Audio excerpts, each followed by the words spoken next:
Hello दोस्तों, आपका स्वागत है हमारे चैनल में। आज हम लोग स्टार्ट करेंगे डिजाइन ऑफ स्टील स्ट्रक्चर। तो आप लोगों ने जैसा कि कहा था कि sir design of steel structure पढ़ाइए, तो हम पढ़ाने जा रहे हैं। तो आज सिर्फ ये जानेंगे कि डिजाइन ऑफ स्टील स्ट्रक्चर है क्या, क्यों पढ़ना है इसे। हम आज सिर्फ यही जानेंगे, ठीक है। तो चलिए स्टार्ट करते हैं। तो डिजाइन ऑफ स्टील स्ट्रक्चर, चलिए देखें। इसमें देखिए डिजाइन ऑफ स्टील स्ट्रक्चर क्या है।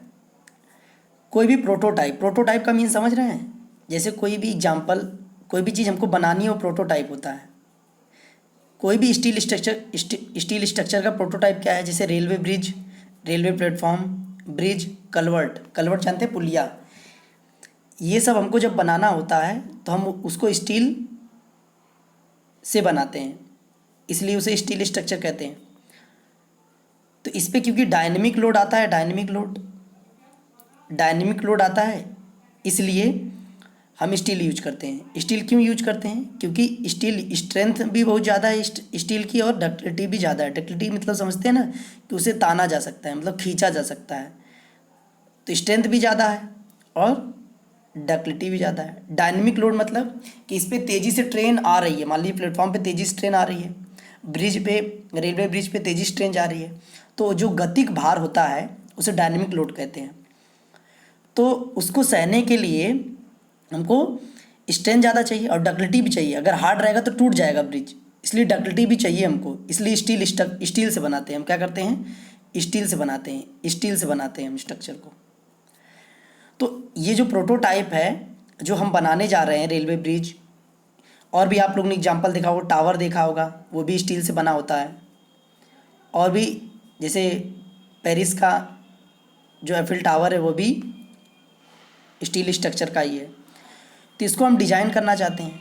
तो डिज़ाइन करने के लिए हमारे पास क्या क्या ज़रूरी चीज़ है? फोर्स हमें पता रहना चाहिए, कितना फोर्स आ रहा है और कितना बेंडिंग मोमेंट आ रहा है, वो पता होना चाहिए। जब ये पता रहेगा तो हम उसका एरिया निकाल सकते हैं कि सेक्शन का एरिया कितना आएगा। सेक्शन मतलब जो है कि जितनी मोटी स्ट्रक्चर हमको बनाना, मतलब कितना मोटा हमको मेंबर लेना पड़ेगा और डेप्थ कितनी रखनी पड़ेगी, ये सारी चीज़ें हमको इससे पता चलेगी। डिजाइन में हमको दो ही चीज़ निकालना पड़ेगा, एरिया कितना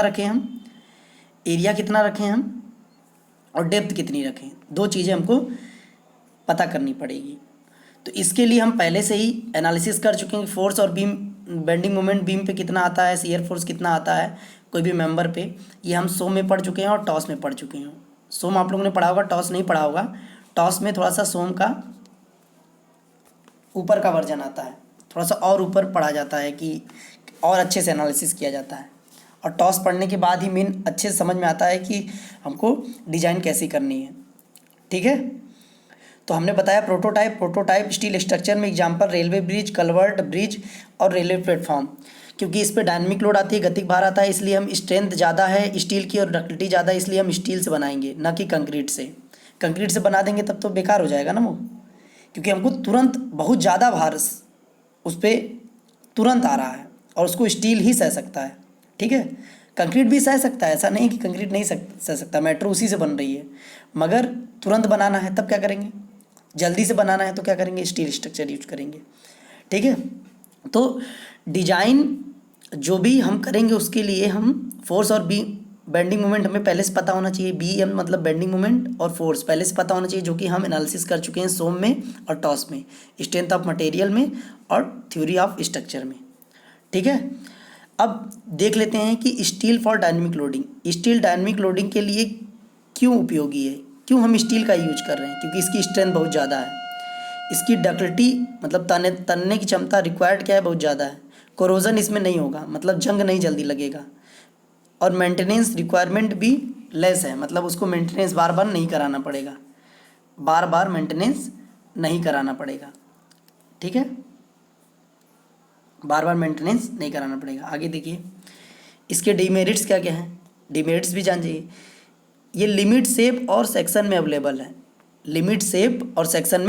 है, मतलब इसका जो आकार है वो ज़्यादा टाइप का नहीं रहता है। सेक्शन भी एक लिमिट में ही बना जाए, क्योंकि इंडस्ट्री बनाती है इसलिए हमको ऑर्डर करना पड़ता है और ये बहुत कॉस्टली भी है।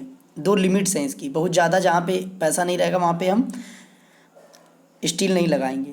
तो इसको पढ़ने के लिए हमारे पास दो कोड हैं, IS code 800, IS code 800 1984 WSM, जिसमें WSM मेथड में पढ़ेंगे हम, वर्किंग स्ट्रेस मेथड। और जो IS कोड 800 है उसमें 2007 का लिमिट स्टेट मेथड पढ़ेंगे, LSM। ठीक है, तो दो मेथड पढ़ने हैं हमको इसमें, ठीक है ना। तो इस तरह से आप लोग स्टील स्ट्रक्चर क्या है और क्यों पढ़ना है ये जान चुके होंगे। स्टील कहाँ पे यूज करते हैं ये भी जान चुके होंगे। आप लोग जहाँ भी जाइए उसको देखिए कि कैसे कहाँ पे कौन सा स्टील यूज हुआ है, ठीक है, तब समझ में आएगा कि स्टील क्यों डिजाइन करना है, स्टील की स्ट्रक्चर हम क्यों बनाते हैं।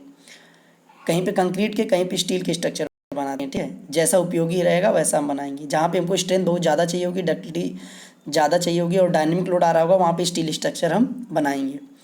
तो इसका पूरा हम एक एक करके आगे बढ़ाते रहेंगे वीडियो में, तो आप लोग देखते जाइएगा, पूरा वीडियो देखा करिए, ठीक है। धन्यवाद।